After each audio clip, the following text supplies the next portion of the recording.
Viral, aksi sejumlah santri gagalkan pencurian sepeda motor yang terekam kamera CCTV patut diacungi jempol.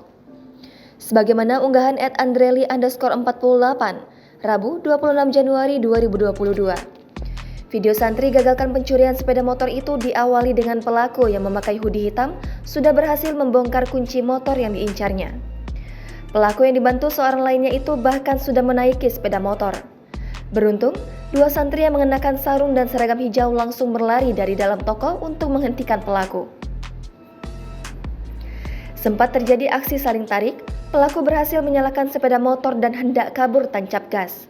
Namun, seorang santri yang berbadan lebih besar berlari dari dalam toko dan langsung melompat ke jok belakang motor yang hendak dibawa kabur pencuri itu. Santri itu juga terlihat melayangkan pukulan ke kepala pelaku yang kemudian terjatuh.